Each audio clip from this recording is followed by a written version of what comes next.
So we have with us today Shri K.G. Sanal Kumar, the esteemed Law Secretary to the Government of Kerala, for the felicitation. Shri Sanal Kumar sir is a seasoned legal professional and former family court judge, known for his integrity and dedication to the legal system.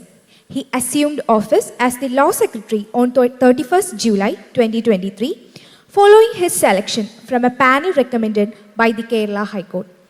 In his role as the administrative head and chief legal advisor of the Kerala Law Department, Sir has been instrumental in steering important legal reforms, legislative drafting, and court-related policy matters.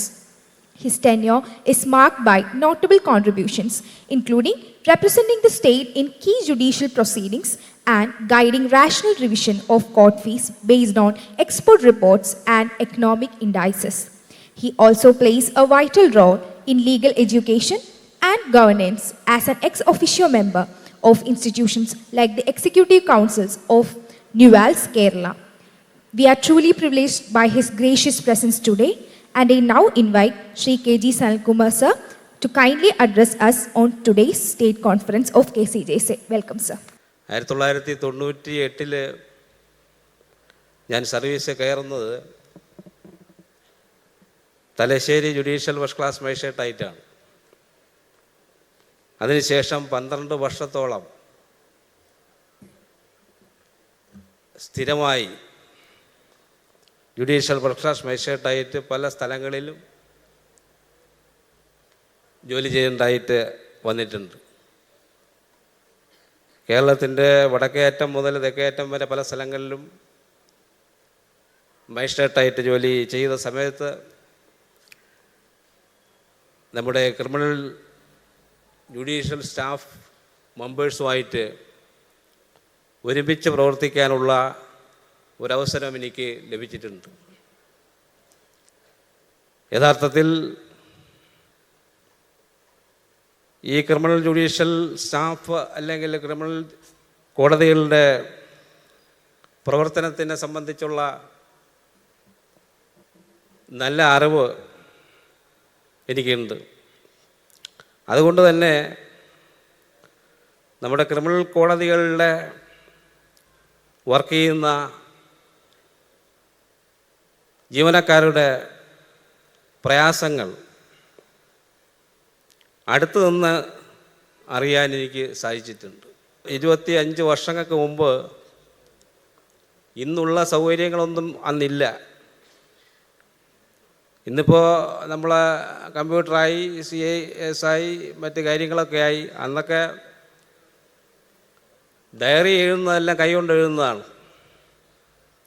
ആയിരക്കണക്കിന് കേസുകളാണ് ഓരോ ദിവസവും, അല്ലെങ്കിൽ 100 കണക്കിന് കേസുകളാണ് ഓരോ ദിവസവും നമ്മൾ ഓരോ ക്രിമിനൽ കോടതിയിലും പോസ്റ്റ് ചെയ്യുന്നത്. അപ്പോൾ ഇത്രയും കേസുകൾ വിളിക്കുന്നതും അതോടൊപ്പം തന്നെ അത് മാറ്റി അതിൻ്റെ ഡയറി എഴുതുന്നതുമായിട്ടൊക്കെ ഉള്ള ബുദ്ധിമുട്ട് പലപ്പോഴും എനിക്കറിയാം. ഈ ജീവനക്കാർ പലരും വീട്ടിൽ പോകുന്നത് തന്നെ വളരെ താമസിച്ചാണ്, പ്രത്യേകിച്ച് ബെഞ്ച് ക്ലർക്ക്. അതോടൊപ്പം തന്നെ തൊണ്ടിയെടുക്കുന്നതിനും മറ്റ് ട്രയലിനുമായിട്ടൊക്കെ ബന്ധപ്പെട്ട് ഉള്ള ക്രമീകരണങ്ങൾ നടത്തുന്നതിന് വേണ്ടിയിട്ടുള്ള ബുദ്ധിമുട്ട് അടുത്ത് നിന്ന് കാണാനും അനുഭവിക്കാനും അതിൽ പങ്കാളിയാകാനുമായിട്ടൊക്കെയുള്ള ഒരു അവസരം ലഭിച്ചിട്ടുണ്ട്. ഇതിലെന്തെങ്കിലും ഒരു ചെറിയ പാളിച്ച വന്നു കഴിഞ്ഞാൽ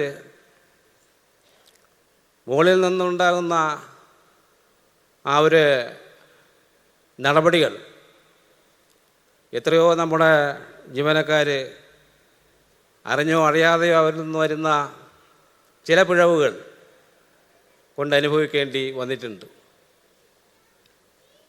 അപ്പം അതുകൊണ്ട് തന്നെ എനിക്ക് പറയാൻ സാധിക്കും, നമ്മുടെ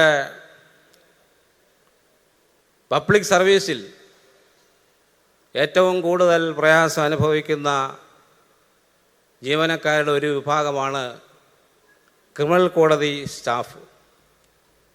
സിവിൽ കോടതിയിൽ ഇത്രയില്ല, എന്തെങ്കിലും ഉണ്ട് ഏറ്റവും കൂടുതൽ. കാരണം എന്ന് പറഞ്ഞാൽ ക്രിമിനൽ അറിയാമല്ലോ, ക്രിമിനലിൻ്റെ വിചാരണ എന്നൊക്കെ പറഞ്ഞാൽ പവിത്രമായ രീതിയിലുള്ള വിചാരണയാണ്. അതിലൊരു പിഴവും വരാൻ പാടില്ല. ഒരു കേസ് വിളിക്കാൻ വിട്ടുപോയാൽ തന്നെ പ്രശ്നമാണ്. അതിപ്പോൾ സ്വാഭാവികമായിട്ട് ഞാനായിരുന്നാലും വക്കീലായിട്ട് വരുന്ന സമയത്ത് അതൊക്കെ പ്രയാസം ഉണ്ടാക്കുന്നതാണ്.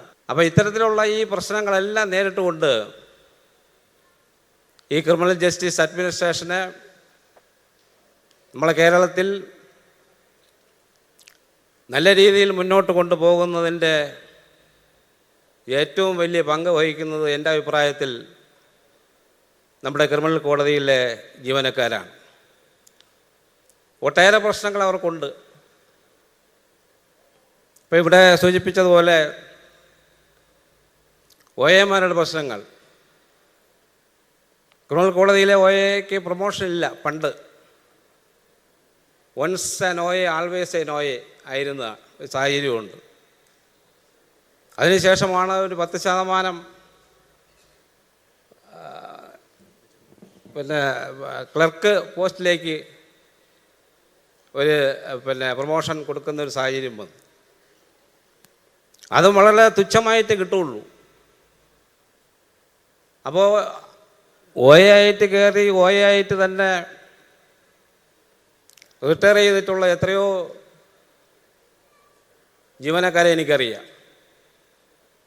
മതിയായ ശമ്പളവും അവരുടെ ആ തൊഴിലുമായിട്ട് നോക്കുന്ന സമയത്ത് കിട്ടാത്ത ഒരു വിഭാഗമായിരുന്നു നമ്മുടെ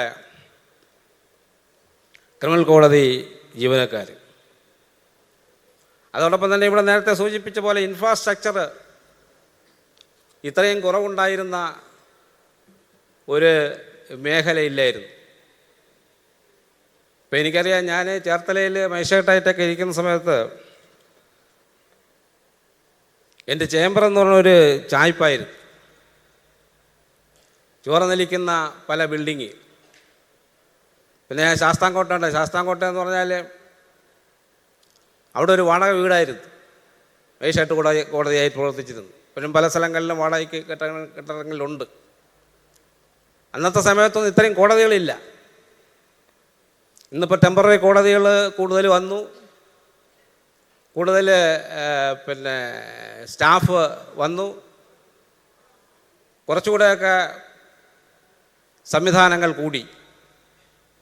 എന്നിരുന്നാലും വളരെയധികം മാറ്റം ഇനിയും നമ്മുടെ ഈ ക്രിമിനൽ ജുഡീഷ്യൽ സിസ്റ്റത്തിൽ, അഡ്മിനിസ്ട്രേഷനിൽ വരാനായിട്ടുണ്ട്. ഇവിടെ ഒരു ആശ്വാസമായി നിങ്ങൾക്ക് കാണാവുന്നത്, ബഹുമാനപ്പെട്ട പൊതുവിദ്യാഭ്യാസ വകുപ്പ് മന്ത്രി പറഞ്ഞു, മറ്റ് ഡിപ്പാർട്ട്മെൻറ്റിൽ നിന്നും ഡിപ്ലോയ്മെൻറ്റിലൂടെ കൂടുതൽ സ്റ്റാഫിനെ ക്രിമിനൽ കോടതികളിൽ എത്തിച്ച് കുറേ കൂടി ജോലിഭാരം കുറയ്ക്കുന്നതിനുള്ള സംവിധാനങ്ങൾ സർക്കാർ ആലോചിച്ചുകൊണ്ടിരിക്കുന്നു എന്നുള്ളത് വളരെ നല്ലൊരു കാര്യം. അത് കിട്ടിയ അങ്ങനെ വന്നാൽ ഒരു വലിയ അനുഗ്രഹമായിരിക്കും. ഗവൺമെൻറ്റിൽ ഇരിക്കുന്ന സമയത്ത് അതിനകത്ത് എന്തെങ്കിലും എനിക്ക് ചെയ്യാൻ സാധിക്കുമെങ്കിൽ അത് ചെയ്യാൻ ഞാനും ശ്രമിക്കാം എന്ന് ഉറപ്പ് ഞാൻ നൽകുകയാണ്.